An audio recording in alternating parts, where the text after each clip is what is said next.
Welcome to Manga Historian's Complete Story Series. Today we'll be covering Berserk, chapter 75 to 81. All alterations to the panel, text, and images are to prevent copyright problems, and all art is owned by its respective companies. Now, when we last left off, the Hawks had made their way towards the Midland borders, when Griffith ran off in a carriage alone. After crashing it, Griffith tried to kill himself, but as the stick pierced through his neck, he saw the crimson behelit in the water. Once he grabbed for it, the world began to change around the Hawks, and soon, the eclipse was upon them. They stood terrified at what they were seeing around them, and then the hills with faces on them started to rise. The figure of a woman began to stand up, and the black feathers started to swirl around her body. As wings sprang out of her back, she began to smile, and soon reverted herself to the size of everyone else. They all began to shout, what was it that they saw? That woman was just a giant. And then from the sky, the faces start to swirl around as one of them pushes its way through, and it descends. Suddenly everyone sees a small figure floating among them, smiling. And another face pushes up from the ground, and then there's a fourth figure forming in the sky. A shadow of a figure looms over everyone, and then out steps a man with his brain exposed and the skin in his mouth peeled back. The four figures stand looking at the Hawks, and Guts asks, could these be gods, or are they devils? The twisted, deformed creatures begin cheering and dancing at the fourth's arrival. While the Hawks try to figure out what's going on, the one with the peeled back mouth tells everyone that it is time for a blessing, and he welcomes them all here. He then raises his hand to point at Griffith, calling him the honorable child, chosen by the law of casualty, the Hawk. Everyone stares at Griffith, and the man goes on stating he is the chosen one, and this place and time has been chosen for him. Guts pulls a dagger out, telling the four of them not to mess with him, and he tells them to all stop their stupid crap. He's seen Griffith's naked body. He doesn't have a tail. There's no reason for them to mix him in with the likes of them. The woman smiles, stating, it is such a beautiful friendship. He will make a wonderful sacrifice. Guts asks, what do you mean? And the woman says, yes, a precious sacrifice in order to become a demon king.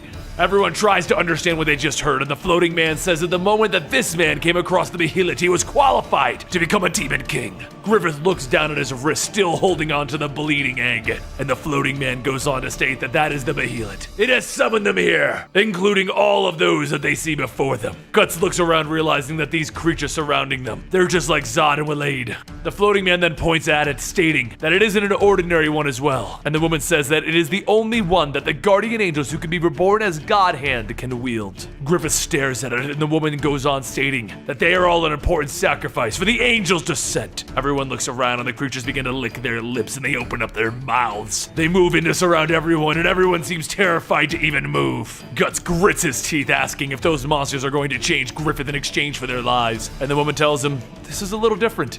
This is his will. He has offered you all here as a sacrifice. Everyone looks at Griffith, and Guts shouts, that can't be! The man with the peeled back mouth stops him, stating, everything is within the flows of casualty. All has been decided. Your lives have been woven to meet at this point, and now we shall hold the ceremony of the coming Lord. The fat man then calls out for the honorable child to rise to the altar, and suddenly the ground begins to shake. Everyone begins to move out of the way, and the mound that Guts and Griffith stand upon begins to rise. It shoots into the sky while Guts hangs on to Griffith, and soon he loses that grip. Before falling, he reaches out to grab onto Griffith's arm, and as he does, Griffith's elbow snaps, and he lets go. As Guts begins to fall, he stabs into the wall of faces to slow himself down, and as he looks back up, he can see Griffith sitting at the palm of a hand, and the four god hands surrounding him. Back down below, the creatures all begin to chant, it is the ceremony of the coming king! And along the wall of faces, Guts begins to stab and climb his way back up. At the top, the floating man asks Griffith if he's afraid, because before going into the future, he may look once more into his past and know what kind of person he really is. Griffith's vision begins to change, and he sees his younger self running along while the man tells him that this is the reality of his conscious world. The young Griffith runs through the streets looking for his friends, but no one's around. They were all supposed to meet him, and they would all go to the castle on that day, but he would just go alone. As the young Griffith runs through the streets, he looks around because he's in an area that he hasn't been at before, and he asks an old woman for directions. She points the direction that he needs to go and tells him that his friends said that they would go ahead and wait for him. But as Griffith runs ahead, everything begins to turn dark, and there's still no one around. With his next step, he steps on something fleshy, and he sees a pile of dead bodies. He screams trying to run away, but he ends up tripping and falling face first into the blood. While he's screaming, the woman before him tells him to hush, and Griffith tells her that she lied. She tells him that she didn't lie. This is the only way to reach the castle. The person that is going to the castle must crush those beneath him, and if he doesn't, he will end up as one of those bodies. The woman then tells him to look around. His friends are there. He looks up to see one of the boys who used to follow him into battle. The boy says that it was so amazing that he was going to the castle to become a king. Well, he wants to follow Griffith so he can become his knight. He'll be sure to do his best for him. Griffith looks at the boy's toy knight and he tells him, "You can't. You're already dead." The voices call out from behind, telling Griffith to take them as well. They fought for him so that he could pursue his dream. They all wish to build his country while they fight beneath his flag. And Griffith tells them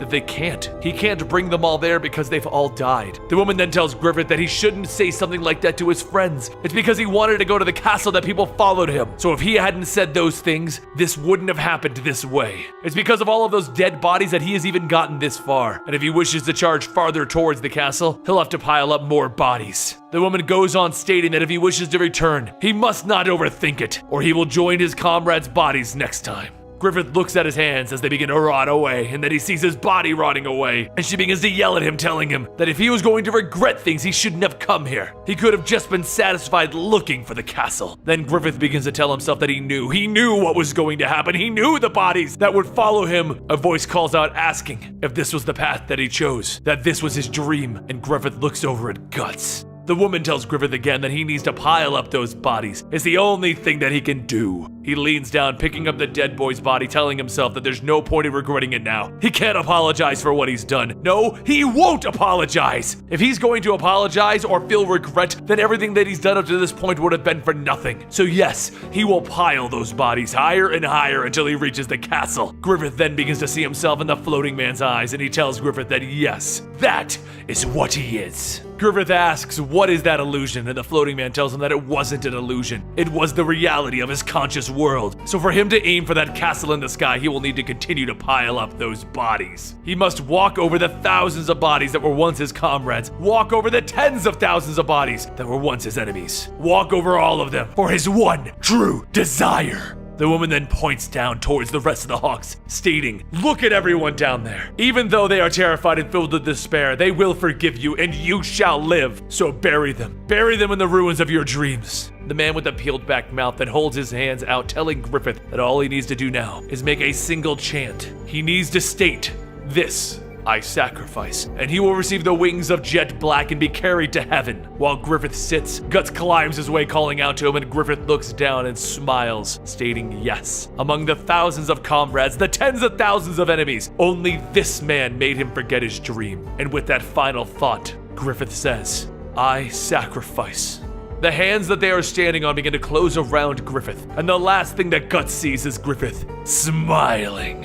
He calls out to him, but the man with the peeled mouth says that the threads that bind the laws of casualty have been tied. The promised time has come. The brand that the man holds begins to shine, and then it begins to shoot out towards everyone. As the brands all find their marks, the monsters soon begin to roar and tower over everyone. The mouths begin to open as the monsters get closer and closer, and soon the bodies are grabbed and the monsters begin to eat and rip every one of the Hawks apart. Everyone screams for help, but the monsters continue their slaughter, devouring everyone in sight. Casca watches as body parts begin to fall, asking if this is really their reality. Why are they here? Guts watches as everyone that he knows is slaughtered, and the man with the peeled mouth tells everyone that their bodies have been engraved with the brand of sacrifice, and it will remain there until the last drop of blood comes out. It will be food for the new child of darkness. Guts looks back and he sees Griffith's body changing, and he begins stabbing, trying to get to him. He shouts not to worry. He will get him out of there. And the God Hand members tell him that it's useless. The humans can't stop this.